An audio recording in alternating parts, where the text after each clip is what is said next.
Very good morning to all of you. अपना topic चल रहा था sexual reproduction in flowering plant. आज पढ़ेंगे अपन बीज। टॉपिक स्टार्ट करने से पहले अगर आप चैनल पर नए हैं तो चैनल को सब्सक्राइब करें ताकि आने वाली वीडियो का नोटिफिकेशन आपको सबसे पहले मिले।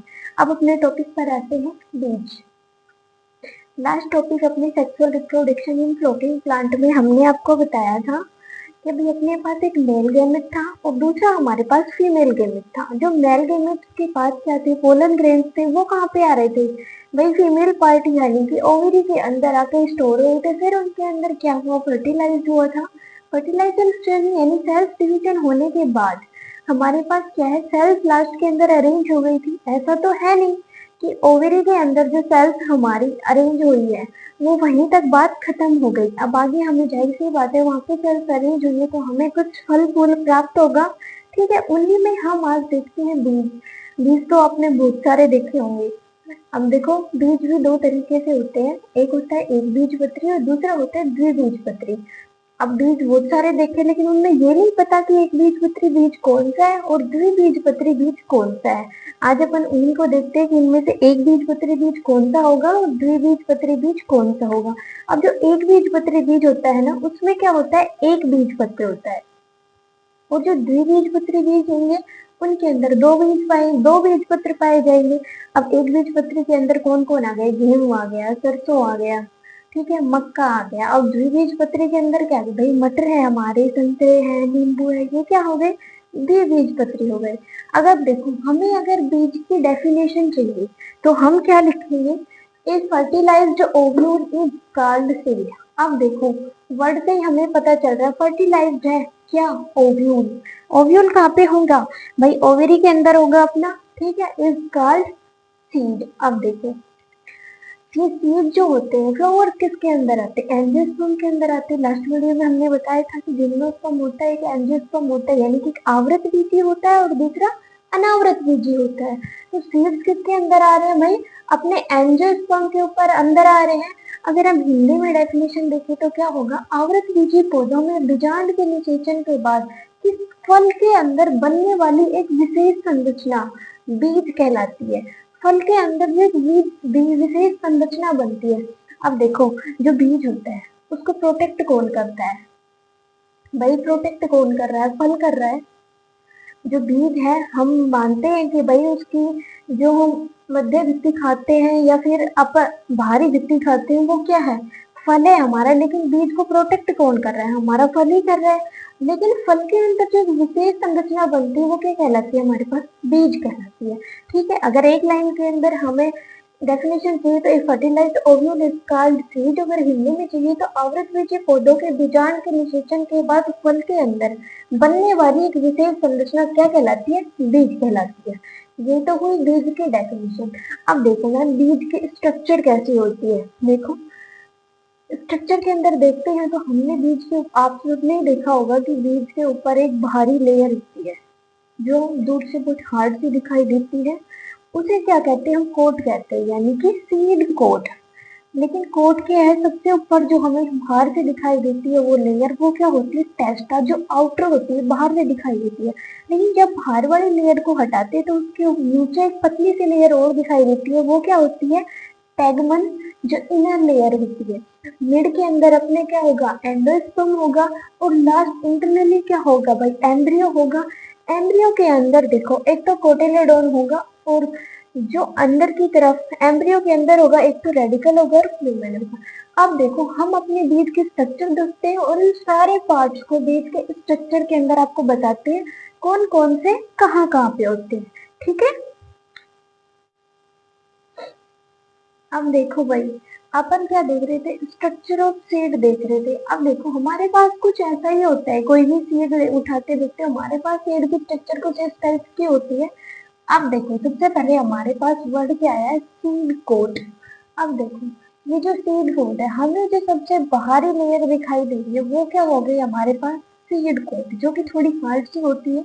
अब देखो इसके अंदर भी दो चीज चाहिए, टेस्टा और टैगमन। अब देखो ये जो सबसे बाहरी लेयर दे रही है ये तो हो गई हमारे पास टेस्टा, और इसके अंदर की तरफ जो लेयर पाई जाएगी वो क्या हो गई, टैगमन। ठीक है, नेक्स्ट हमारे पास आया एंडोस्पर्म। एंडोस्पर्म क्या है कि भाई जब सेल्स को हम क्या करेंगे, इंटरनल स्ट्रक्चर देखेंगे तब आपको एंडोस्पर्म दिखाएंगे, बताएंगे उसके अंदर। अब आता है एम्ब्रियो। जब हम एम्ब्रियो का पार्ट देखेंगे तो हमारे पास कुछ इतने पार्ट्स के अंदर एम्ब्रियो होगा, जिसके अंदर इधर हमें यहाँ पे हमें रेडियल के स्ट्रक्चर और यहाँ पे प्लूमे की स्ट्रक्चर दिखाएगी। पहले हम इसके कोटेलोडोन के आधार के ऊपर इनके टाइप्स देखते हैं, फिर आपको एंडोस्पर्म के आधार पर बीज के टाइप्स दिखाएंगे, ठीक है। देखो भाई, अपन बीज का स्ट्रक्चर देख लिए थे। स्ट्रक्चर देखने के बाद उसमें एक वर्ड आया था कोटेलोडोन, लास्ट में गए था। कोटेलोडोन क्या होता है भाई? अभी हमने बताया कि एक बीजपत्र होता है और एक दूसरा द्विबीजपत्री होता है, यानी कि एक मोनोकोटाइल होता है, एक मोनोकोडोन होता है और दूसरा डाइकोडोन होता है। अब देखो इसके अंदर कोटेडोन आया है, ये क्या होता है? हमारे पास क्या होता है? बीजपत्र होता है। अब देखो बीजपत्र के आधार पर, यानी किसके? कोटेलोडोन, यानी बीजपत्र के आधार पर देख रहे हैं हम मोनोकोटिलेडोन, यानी कि जिसके अंदर एक बीजपत्र पाया जाएगा वो क्या हो गया? व्हीट हो गया, राइस हो गया, यानी कि हमारा गेहूं है, चावल है, सरसों है, उसके अंदर क्या है भाई? मोनोकोटिलेडोन होगा, बीजपत्र एक होगा। दूसरा हमारे डाइकोडोन, इसके अंदर क्या है कि बीजपत्र कितने होंगे? दो बीजपत्र होंगे। फॉर एग्जाम्पल मैंगो हो गया, मटर हो गया। अब देखो इसके अंदर द्विबीजपत्र कैसे होते हैं? चना हो गया, मटर का दाना होता है हमारे पास, या फिर मैंगो का दाना। मैंगो तो सबने देखा होगा, उसके अंदर जो हम अंदर की साइड बीज निकलता है, जब उस बीज को हम फोड़ते हैं तो उसके दो पार्ट निकलते हैं, यानी कि दो बीज पत्र निकलते हैं। वो ऐसे खुलता है तो उसके दो बीज पत्र होते हैं, एक इधर की साइड और एक इधर की साइड। ठीक, उसको भी छोड़ो तो हम चने को देखते हैं। जब हम चने का बाहर का सीड कोट हटा देते हैं तो उसके अंदर हमें दो दलहन प्राप्त होती है, यानी कि दो पार्ट प्राप्त होते हैं। तो वो क्या हो गए? डाइकोडोन होगा, यानी कि डाइकोटिलोन होगा, यानी कि दो बीज पत्र हो। फॉर एग्जाम्पल मैंगो और ये किसके आधार पे था? बीज पत्र के आधार पे था। बाद में हमारे पास जब हम स्ट्रक्चर देखे थे तो हमारे पास एंडोस्पर्म आया था। तो अब हम किसके आधार पर देखेंगे भाई? Based on presence of absence of endosperm. ये हमारे पास एक बीज के स्ट्रक्चर है और हम किसके आधार पर देख रहे हैं? एंडोस्पर्म के आधार पर देख रहे हैं। और इस स्ट्रक्चर में एंडोस्पर्म हमारे पास ये है। तो एक छोटी सी बात लगा लो, जिस बीज के अंदर एंडोस्पर्म प्रेजेंट होगा वो तो क्या होगा? Albuminous seed. और जिसके अंदर नहीं होगा वो क्या होगा? Non endospermic seed. ठीक है, अब ये तो हुई एक छोटी सी बात की भाई, ठीक है, जिसके अंदर एक बीज पत्र होगा वो एक बीज पत्री, दो बीज पत्र होगा द्विबीज पत्री, और जिसके अंदर एंडोस्पर्म प्रेजेंट होगा वो कैसा हो गया? एंडोस्पर्मिक। एंडोस्पर्मिक हो गया। और दूसरा जिसके ऊपर नहीं होगा वो नॉन एंडोस्पर्मिक हो गया। ठीक है, अब आते हैं इस स्ट्रक्चर के ऊपर। देखो भाई, अब हमारा क्या चल रहा था? एंडोस्पर्म के आधार पर हमारे कोटिलेडोन चल रहे थे। एंडोस्पर्म के आधार पर हमने एक तो देखा था, क्या देखा था? एल्ब्यूमिन देखा था और दूसरा नॉन एल्ब्यूमिन देखा था। एल्ब्यूमिन के अंदर क्या था भाई? वही जिसके अंदर क्या होगा? एक कोटिलेडोन होगा, या फिर एंडोस्पर्म प्रेजेंट होगा तो वो क्या हो गया हमारा? एल्ब्यूमिन हो गया। जैसे कि उसके अंदर कौन आ जाएगा? व्हीट आ जाएगा। और नॉन एल्ब्यूमिन यानी एंडोस्पर्म प्रेजेंट होगा, उसके अंदर कौन आएगा? हमारे मटर हो गए, दाल हो गई, ये आएंगे। अब देखो हमारे पास बीज की इंटरनल स्ट्रक्चर कौन सी है? ये है। इंटरनल स्ट्रक्चर के अंदर देखते हैं तो क्या है भाई? हम किसके आधार पर देख रहे हैं? एंडोस्पर्म के आधार पर देख रहे हैं। एंडोस्पर्म के आधार पर अगर देखते हैं तो जो सबसे पहले देखते हैं कि एंडोस्पर्म का फंक्शन क्या होता है। एंडोस्पर्म क्या करता है? जो बीज होता है उसको क्या करता है? नरिशमेंट प्राप्त करता है। और दूसरा उसको क्या करता है? डेवलपमेंट, उसको जो डेवलपमेंट होता है उसके लिए क्या करता है? उसकी हेल्प करता है। और लास्ट इसका मेन काम क्या होता है? ये क्या करता है? फूड को स्टोर करके रखता है, जैसे प्रोटीन हो गई, फैट हो गई, उसको क्या करता है? स्टोर करके रखने का काम करता है। अब इंटरनल स्ट्रक्चर के अंदर देख लो, कुछ स्ट्रक्चर होती है, स्केटुलम होती है, कोलेराइजा होती है, रेडिकल होती है, फ्लोमे होती है, कोटिलेडोन होती है और दूसरी पेरिकार्प होती है। अब ये तो स्ट्रक्चर तो देख ली कि भाई ये तो इतना सा पार्ट, जो बड़ा सा पार्ट हमें दिखाई दे रहा है, ये तो एंडोस्पर्म हो गया। नीचे हमारे पास क्या है? एम्ब्रियो है। एम्ब्रियो के अंदर क्या क्या पार्ट है? रेडिकल है, फ्लोमे हो गई, कोटिलेडोन हो गई, कोलेराइजा होगी। अब इनके फंक्शन क्या है बीज के अंदर? सबसे पहले हम देखते हैं रेडिकल को, जो हमारे पास यहाँ पे रेडिकल है, इसका फंक्शन क्या हो गया, ग्रो इनटू रूट सिस्टम। किसके ग्रो के लिए काम करेगा ये, रूट सिस्टम के लिए। जो रूट की ग्रो होगी उस सिस्टम के लिए कौन वर्क करेगा, हमारे पास रेडिकल वर्क करेगा। दूसरे हमारे पास है कोलेराइजा, जो हमारे पास नीचे, बिल्कुल नीचे कोलेराइजा प्रेजेंट है, वो क्या करता है, कवर्स प्रोटेक्ट द रेडिकल। जो हमारे पास रेडिकल है इसके अंदर इनके जो कवर्स होते हैं, ठीक है, उनको क्या करता है, प्रोटेक्ट करने का काम करता है, यानी कि कवर बना के रखता है, किसके लिए, रेडिकल के लिए।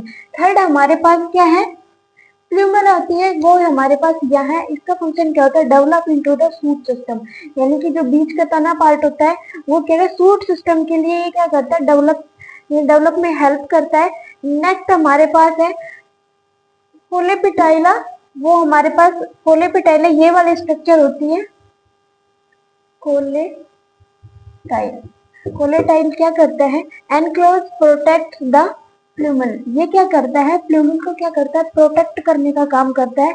लास्ट हमारे पास है कोटिलोडोन, वो क्या करता है, अब्जॉर्व करता है न्यूट्रिशन को from the endosperm transfer then to the growing embryo. जो हमारे पास किसकी डेवलपमेंट की क्या होती है, ग्रोविंग होती रहती है, यानी डेवलपमेंट होता रहता है उसका एम्ब्रियो का, उसके लिए न्यूट्रिशन क्या करता है, ट्रांसफर करता है।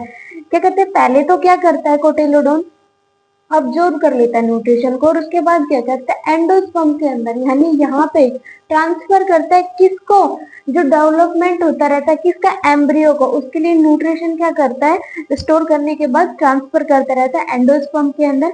ऐसे कुछ इसका फंक्शन चलता रहता है। आगे देखो, एक तो हमने देखा भाई जिसके अंदर एंडोस्पर्म प्रेजेंट होता है वो, और दूसरा होता है जो बिल्कुल जिसके अंदर एंडोस्पर्म प्रेजेंट नहीं होता है। अब देखो, एक क्वेश्चन, एक चीज होती है,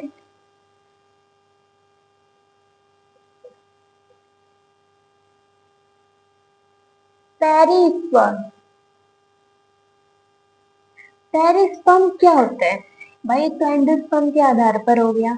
दूसरा हमारा जिसके अंदर एंडोस्पर्म प्रेजेंट नहीं होती वो हो गया। ये चीज क्या है, जिसके अंदर क्या है कि एंडोस्पर्म होता है, यानी कि एक बीज का निर्माण हो जाता है और उसका कुछ पार्ट बच जाता है, न्यूक्लियस का कुछ पार्ट बच जाता है, वो हमारे पास क्या होगा, पेरिस्पर्म होगा।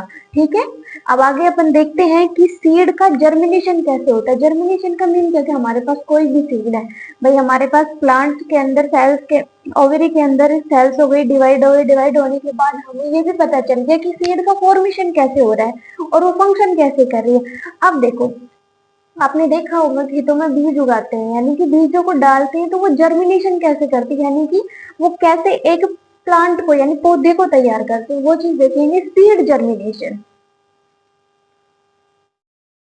अब देखो भाई, हमारे पास सीड हो गया, उसकी इंटरनल स्ट्रक्चर देख ली।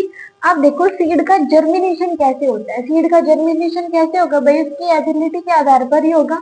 जर्मिनेशन यानी कि किसी भी पौधे का, किसी बीज से पौधे को तैयार करना। अब देखो, ability of seed to produce a seeding in process of favourable environment condition, यानी कि वो कैसी कंडीशन के अंदर होगा, फेवरेबल कंडीशन के अंदर होगा, किसके लिए, एनवायरमेंट के अकॉर्डिंग होगा, तभी उस सीड का क्या हो पाएगा, जर्मिनेशन हो पाएगा, वही क्या होगा, सीड जर्मिनेशन।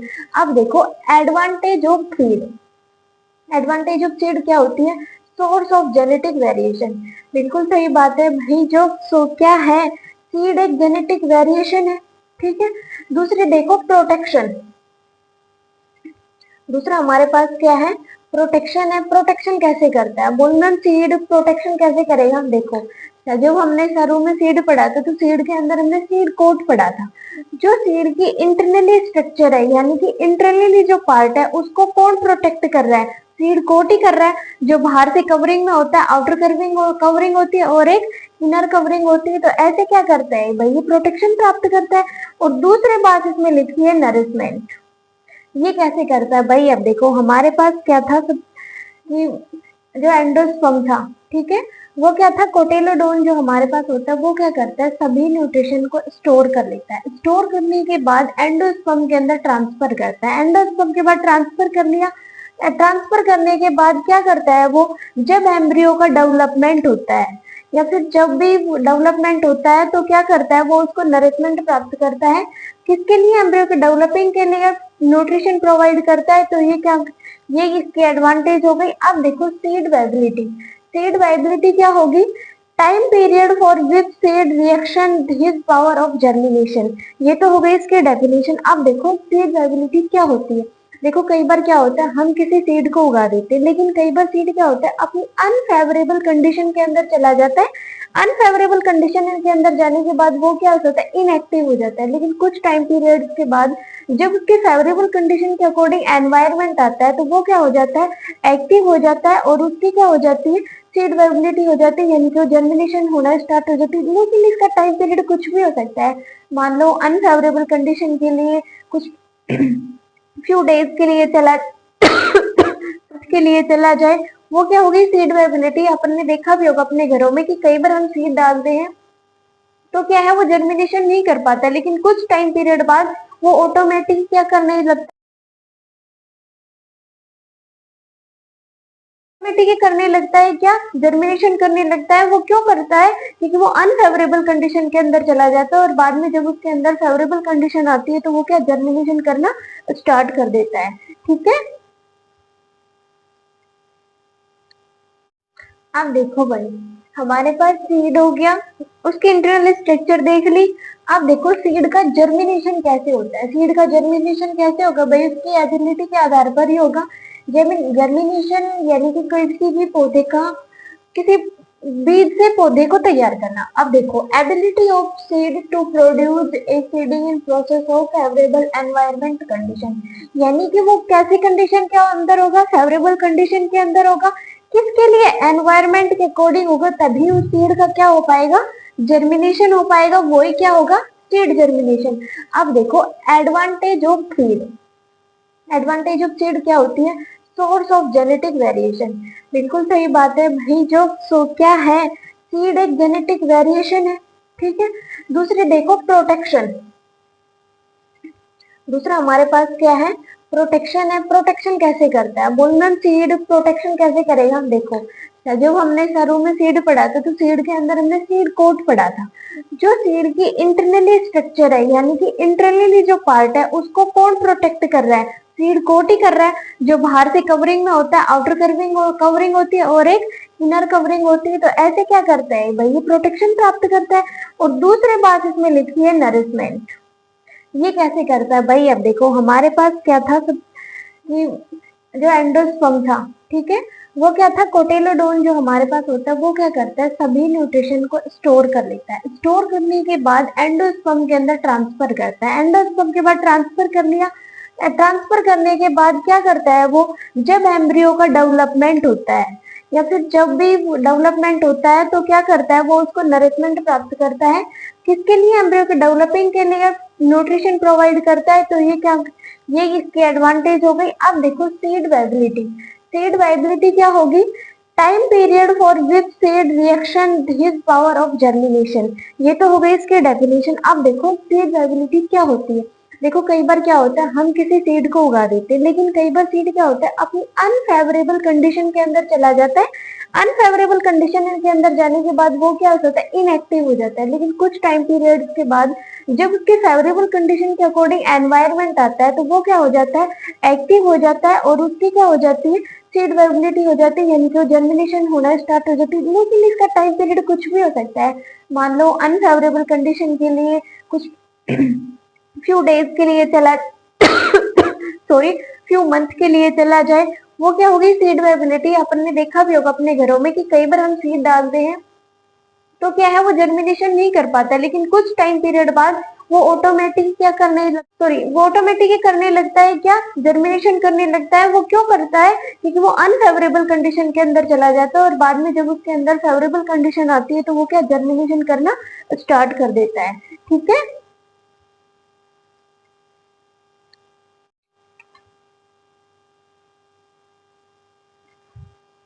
अब देखो भाई, अपना सीड कंप्लीट हो चुका। सीड के टाइप देखे, सीड के स्ट्रक्चर देखी, सीड की वाइबिलिटी देखी, ठीक है, एडवांटेज देखी। अब बात आती है ओवेरी पे। देखो जब लास्ट प्रोसेस के अंदर हमारी ओवेरी पक जाती है, जब ओवेरी पक जाती है तो वो क्या बनाएगी, फ्रूट। तो ओवरी के अंदर जो वॉल होती है वो वॉल क्या बनाती है, हमारे पास फ्रूट बनाती है। जब ओवरी पक जाती है तो हमारे पास फ्रूट आ जाता है। अब देखो ओवरी क्या होगा fruit, A dependent ovary all of ovary from the wall of fruit is called pericarp. यही हमने बताया है कि जब ओवरी की वॉल होती है, ovary from the wall of fruit is called pericarp. जो फ्रूट तैयार होता है उसको हम क्या कहते हैं, पेरिकार्प कहते हैं। अब फ्रूट भी देखो तो फ्रूट के टाइप्स देखते हैं, एक होता है ट्रू फ्रूट्स और दूसरा होता है फ्लैश और थर्ड होता है पार्थेनोकार्पिक फ्रूट। अब देखो ट्रू फ्रूट्स कौन सा होता है, फ्रूट डेवलपिंग फ्रॉम ओवरी। जिन फ्रूट का डेवलपमेंट ओवरी से होता है वो कैसे होंगे, ट्रू फ्रूट्स। फॉर एग्जाम्पल क्या हो जाएगा हमारे पास, मैंगो। जिन फ्रूट का डेवलपमेंट किससे हो रहा है, ओवरी से होता है, वो क्या हो गया हमारे पास, मैंगो हो गया। नेक्स्ट देखो flash fruit, fruit which developing from ovary and other formal part along with thalamus. यानी कि जिन फ्रूट का डेवलपमेंट ट्रू फ्लूम के अंदर, फ्रूट्स के अंदर क्या हो रहा था, ओवरी से डेवलपमेंट होता है, लेकिन इसके अंदर क्या आ गया, other floral part along with thalamus. Other part से भी क्या हो रहा है, फ्रूट का डेवलपमेंट हो रहा है। अदर पार्ट क्या है हमारे पास, थैलेमस है। अब देखो अदर पार्ट फॉर एग्जांपल भाई एप्पल लगा लो, स्ट्रॉबेरी हो गया। देखो एप्पल के अंदर देखो क्या होता है कि उस टाइम हमने बीज के अंदर देखा था, जो ये था ये तो ओवरी ओवरी से डेवलपमेंट हो रहा था इसका। अब देखो इसके अंदर क्या है, हमने इसके अंदर अदर पार्ट हमारा थैलेमस दिखाई दे रहा है। और जब हम बीज के सेक्शन को देखते हैं तो उसके अंदर हम एंडोकार्बिक मेजोकार्बिक सेक्शन भी दिखाई देते हैं। और ये मिड के अंदर हमारा क्या हो गया, बीज हो गया। अब देखो पार्थेनोकार्बिक फ्रूट, ट्रू फ्लोम जो ओवरी से डेवलपमेंट हो रहा है, फ्लैश फ्लोम ओवरी के अलावा अदर पार्ट से भी क्या हो रहा है, फ्रूट का डेवलपमेंट हो रहा है। पार्थेनोकार्पिक फ्रूट्स क्या होते हैं, जिन फ्रूट के अंदर फर्टिलाइजेशन नहीं होता है, जिन फ्रूट के अंदर फर्टिलाइजेशन नहीं होगा और तब हमें फ्रूट प्राप्त होगा, वो कौन सा फ्रूट होगा, parthenocarpic fruit. When fruit develop without the process of fertilisation, without process of fertilisation. ऐसा कौन सा फ्रूट है जो बिना फर्टिलाइजेशन के प्राप्त होता है, बनाना। बनाना के अंदर फर्टिलाइजेशन नहीं होता है और वो कौन सा फ्रूट होता है, पार्थेनोकार्पिक फ्रूट होता है। ठीक है, नेक्स्ट देखते हैं। नेक्स्ट हमारा टॉपिक है embryonic occurs of more than one embryo into a seed. एक सीड के अंदर एक से ज्यादा एम्ब्रियो हो जाते हैं, वो कैसे सीड्स होते हैं, पॉली एम्ब्रियोनी होते हैं। ये दो टाइप्स के होते हैं, एक तो सिंपल पॉली एम्ब्रियोनिक और दूसरा होता है मिक्स पॉली एम्ब्रियोनिक। जो सिंपल होता है उसके अंदर क्या था, due to presence of more than one embryo, यानी कि एक से अधिक एम्ब्रियो सेक्स क्या हो जाते हैं इसके अंदर प्रेजेंट होती है। और जो मिक्स्ड पॉली एम्ब्रियोनिक होता है उसके अंदर क्या होता है, हमारे पास डिप्लॉयड एग सेल्स होती है और इसके अंदर एम्ब्रियो सैक क्या है, एक से एम्ब्रियो सैक का क्या है, डिवीजन होना स्टार्ट हो जाता है और वो और ज्यादा क्या करने, और ज्यादा एम्ब्रियो का डेवलपमेंट करना स्टार्ट कर देती है। ये अपना आज का सी टॉपिक था जो कंप्लीट हो गया है। नेक्स्ट चैप्टर देखेंगे। I hope you like and learn all the things and subscribe my channel, like share and subscribe. Thank you.